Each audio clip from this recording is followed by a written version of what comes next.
Second some exercise 2.3 आपसे पूछता है find the domain and range of the following function. पहला फंक्शन जो है वो है मॉड एक्स। मॉड एक्स का डोमेन मॉड सिंपली अगर मॉड एक्स होता है, वैसे वहाँ पे माइनस है और यहाँ पे अगर मैं सिंपल मॉड एक्स लिखता हूँ तो सिंपल मॉड एक्स का डोमेन जो होता है वो ऑल रियल नंबर होता है।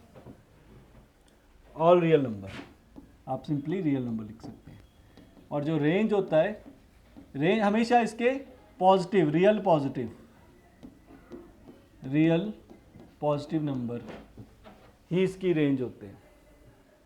बट यहाँ पे क्या है, माइनस, तो क्या होगा, डोमेन में कोई फर्क नहीं पड़ेगा, जो रेंज होगी वो नेगेटिव रियल नंबर हो जाएंगे, हो जाएंगे negative real number, negative real number, ये इसकी रेंज हो जाएगी। कल्ला मॉड एक्स होता तो डोमेन ये रेंज पॉजिटिव, लेकिन नेगेटिव बाहर लगाए तो ये हो गया। इसका ग्राफ भी आपको पता होना चाहिए। अगर माइनस मॉड एक्स का ग्राफ जो होता है वो ऐसा होता है, ये माइनस मॉड एक्स का ग्राफ है, तो ये भी आपको पता होता है। सेकेंड पार्ट में ये बहुत इंपॉर्टेंट सम है, ये अंडर रूट वाले बहुत इंपॉर्टेंट सम है। इसका डोमेन निकालने के लिए क्या किया जाता है, अंडर रूट वाली टर्म को, जो अंडर रूट के अंदर वाली टर्म है उसको ग्रेटर देन और इक्वल टू 0 किया जाता है। जो अंदर वाली टर्म है सिर्फ अंडर रूट के अंदर, क्योंकि अंडर रूट के अंदर हमेशा जो नंबर होते हैं ऑलवेज पॉजिटिव, ऑलवेज पॉजिटिव। तो आप इसको नेगेटिव कॉमन लेंगे, ये नेगेटिव उधर जाएगा तो साइन चेंज हो जाते हैं। नेगेटिव जब भी इनइक्वालिटी से उस साइड जाता है साइन चेंज हो जाते हैं। इसके फैक्टर बनाएंगे x+3 x-3। यहाँ पे एक लीनियर इनइक्वालिटी की प्रॉपर्टी लगती है, जो कि जिन्होंने नहीं किया होगा वो फॉर्मूला याद कर सकते हैं, जिन्होंने करा उन्हें पता होगा। प्रॉपर्टी ये है कि कभी आपके पास ऐसे कोई फैक्टर बन जाए, ये लीनियर इनइक्वेशंस कहते हैं इसे, ऐसे कोई फैक्टर बन जाए तो आपने x की वैल्यू निकालनी है 0 के इक्वल करके, इसको 0 के इक्वल करो, इसको 0 के इक्वल करो, इसको प्लॉट करना है आपने, छोटा नंबर पहले बड़ा नंबर बाद में, फिर आपने लिखना है प्लस माइनस प्लस, फिर आपने लिखना है प्लस माइनस प्लस। अगर लेस देन है तो आपका आंसर ये कंसीडर किया जाएगा a से b, अगर लेस है।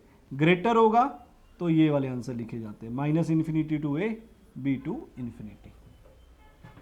हमारे केस में ये फॉर्मूले को इससे मैच करके देखो, अगर ये फॉर्मूला आप इससे मैच करते हैं तो आपकी दो वैल्यूज आती है ना, इसको 0 के इक्वल करोगे, इसको 0 के, एक -3 आएगी एक 3 आएगी, राइट। क्या किया हमने, इस नंबर को x+3 को इक्वल टू 0 किया, x की वैल्यू निकाली, x-3 को इक्वल टू 0 किया, x की वैल्यू निकाली। वो वैल्यू जो निकाली उसको हमने यहाँ पे प्लॉट कर दिया। उसके बाद यहाँ पे लिखा जाता है प्लस माइनस प्लस, क्योंकि ये लेस देन है तो मेरा आंसर ये होगा, तो इसलिए मेरी जो डोमेन है वो ये आई। तो दिस इज डोमेन, इसको हम बोलेंगे डोमेन। ऐसे डोमेन निकाला जाता है। अब रेंज के लिए, क्योंकि इसमें उसके आपसे रेंज भी पूछी है, तो रेंज के लिए आपको थोड़ा सा एडिशनल करना पड़ेगा। Range are basically allowed values of y, allowed values of y, allowed values of y। अब जो क्वेश्चन होता है, ये क्वेश्चन था एक्चुअली, ये क्वेश्चन था, यहां से आप y का वैल्यू निकालेंगे, राइट, और सॉल्व करेंगे इसको। अब कैसे निकालेंगे y का वैल्यू वो आपको देखना है। अब आप देखिए यहां से स्क्वायरिंग कर दें बोथ साइड, ये आ जाएगा, x² को इधर ले आए, y² को उधर ले जाए। यहां से x की वैल्यू निकाल लेते हैं हम, x का वैल्यू आएगा √9 - y²। और यही चीज आप जैसे आपने इसमें की थी, ऊपर वाले में डोमेन निकालने में वही करेंगे। 9 - y² को ग्रेटर देन 0 कर देंगे, माइनस कॉमन लेंगे, सेम चीज, तो ये इनइक्वालिटी चेंज हो जाएगी। जैसे आप माइनस कॉमन लेंगे इनइक्वालिटी चेंज हो जाएगी। इसके फैक्टर बनाएंगे। अगेन नंबर प्लॉट -3 और 3, सेम चीज़ है, देखो सेम चीज़ है, same exact, plus minus plus लगाएंगे, यहाँ पे लेस देन है तो हमारा आंसर भी ये होगा। तो वी से कि जो रेंज है वो -3 से 3 है, लेकिन सिर्फ यहाँ पे एक ट्विस्ट है, वो आपको ध्यान रखना है, वो ये है कि y की वैल्यू अगर आप यहाँ पे देखें, y की वैल्यू वो हमेशा वो अंडर रूट में है, मतलब y की वैल्यू कभी नेगेटिव नहीं हो सकती।